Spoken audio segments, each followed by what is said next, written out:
ஒரு ஆர்டர் ஒன்று ப்ளேஸ் பண்ணுறோம். அதாவது நான் வந்து ஒரு ஆர்டர் வந்து ப்ளேஸ் பண்ணுறேன்.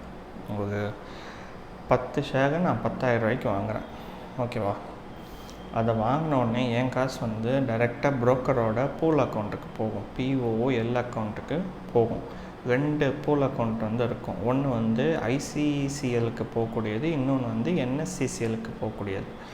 ஸோ அந்த 2த்துக்கும் வந்து போனதுக்கப்புறம் அவங்க NSCCL people and ICCL people வந்து என்ன பண்ணுவாங்கன்னா அதை வந்து பார்ப்பாங்க, இவங்க வந்து வாங்கியிருக்காங்களா அப்படின்னு சொல்லிட்டு. NSCCL வந்து எதுக்குன்னா NSCக்காக. இப்போ நான் வந்து அந்த 10 ஷேர் வாங்குறேன்னு சொன்னேன்ல, அந்த 10 ஷேரும் வந்து நான் NSCயில் தான் வாங்கியிருந்தேன்னா நேராக NSCCLக்கு தான் அவங்க அனுப்புவாங்க. இப்போ நான் அதே 10 ஷேரை வந்து BSCயில் வாங்கியிருக்கேன் அப்படின்னா அது வந்து ICCLக்கு அனுப்புவாங்க. ஸோ இவங்க கண்டிப்பாக என்ன பண்ணுவாங்கன்னா நான் எங்கே வாங்கியிருக்கேன்னு பார்த்துட்டு கரெக்டாக மேட்ச் பண்ணுவாங்க. இப்போது 10 ஷேர் வாங்கியிருக்கேன்னா 10,000 ரூபா கொடுத்துருக்கானா, அவன் NSCயில் தான் இது பண்ணியிருக்கானா, ICCLனால் BSCயில் தான் வாங்கியிருக்கானா, ஓகே கிளியர் அப்படின்னு சொல்லிட்டு அதை கிளியர் பண்ணிவிட்டு அவங்க வந்து NSDLக்கிட்ட அப்டேட் பண்ணிடுவாங்க, இவர் வந்து இவ்வளோ ஷேர் வாங்கியிருக்காரு அப்படின்னு சொல்லிட்டு. அவங்க NSDL வந்து என்ன சொல்லுவாங்கன்னா எங்களுக்கு இன்ஃபர்மேஷன் வந்துடுச்சு, ஓகே நாங்கள் வந்து சர்டிஃபிகேட் ஒன்று ரெடி பண்ணி அவரோட டிமேட் அக்கௌண்ட்டில் நாங்கள் வந்து அப்டேட் பண்ணிடுறோம் அப்படின்னு சொல்லிட்டு இது பண்ணுவாங்க. இப்போ இந்த ப்ராசஸ் நடக்குது இல்லையா, இதுதான் ஒரு ஷேரை முழுமையாக வாங்கிறதுக்கான ஒரு process. Welcome to money world. So என்னென்னா இவ்வளோ தான் அந்த ப்ராசஸ், மொத்தமாகவே இவ்வளோ தான் அந்த ப்ராசஸ்ஸு. இப்போ NSCCLும்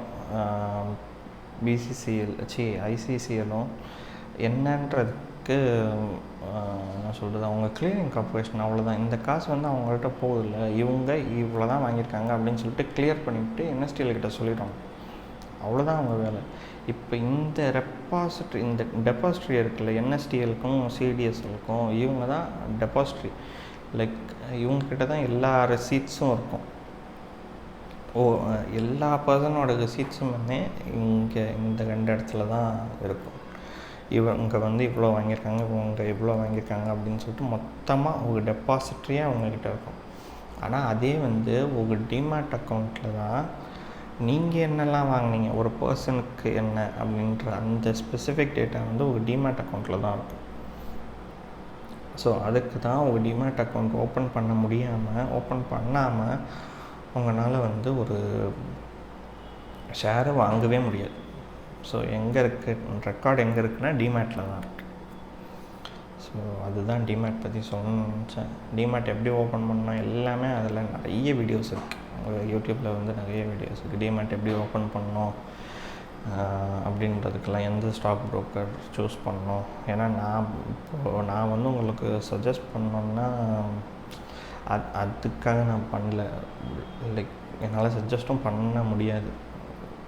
அது டோட்டலி யுவர் விஷ், நீங்கள் எதில் பண்ணணுமோ அதில் பண்ணிக்கோங்க, அவ்வளோதான். நான் வந்து ஜெகோதாவில் பண்ணிகிட்ருக்கேன். ஸோ நான் அதை சஜஸ்ட் பண்ணல, பட் நான் எதில் பண்ணேன்றதை நான் சொல்கிறேன்.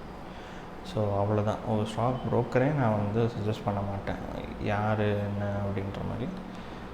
உங்களுக்கு எது பிடிச்சிருக்கோ அதை நீங்கள் பண்ணுங்கள்.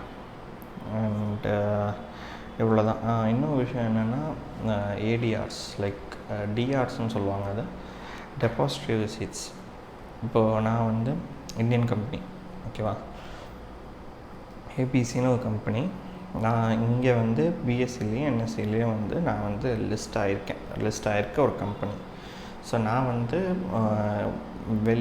வெளிநாட்டில் ஒரு கம்பெனி, ஒரு நாஸ்டாக்கில் அந்த மாதிரி ஸ்டாக் எக்ஸ்சேஞ்சில் நான் வந்து லிஸ்ட் பண்ண முடியுமானா, இங்கே லிஸ்ட் பண்ணியிருக்கனால அங்கே லிஸ்ட் பண்ணக்கூடாது. முடியாதுல்ல, கூடாது. ஏன்னா செபி ரூல்ஸ் அப்படி. ஸோ அப்படி பண்ணக்கூடாதுன்றனால அங்கே வந்து நான் லிஸ்ட் பண்ணி தான் ஆகணும். ஆனால் எனக்கு வந்து மணி ஜென்ரேட் ஆகும். ஸோ அப்போ என்ன பண்ணுவேன்னா, நான் வந்து ஒரு டெபாசிட்ரி ரெசிட் வந்து வாங்குவேன். டெபாசிட்ரி ரெசிட் வாங்கிட்டு நான் அமெரிக்கன் டெபாசிட்ரி ரெசிட்னு ஒன்று இருக்கும், அதை நான் வாங்குவேன். அதை வாங்கிட்டு அங்கே வந்து நான் வந்து லிஸ்ட் பண்ணிக்கலாம்.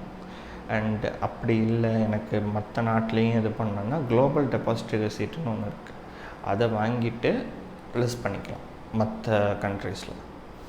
ஸோ அவ்வளோதான். மெயினாக வந்து உங்களுக்கு தேவையானது வந்து இவ்வளோ தான், வேறு எதுவும் இல்லை. என்எஸ்டிஎல் சிடிஎஸ்எல் பற்றி நல்லாவே சொல்லிட்டேன். இவ்வளோ தான் என்எஸ்டிஎல் சிடிஎஸ்எல். அண்டு இதுவும் டிமேட் அக்கௌண்ட்டும் கிளியராக சொல்லிட்டேன். அவ்வளோதான், வேறு ஒன்றும் இல்லை. So thank you. 5 மினிட்ஸில் முடியும், நானே எதிர்பார்க்கல. தேங்க்யூ.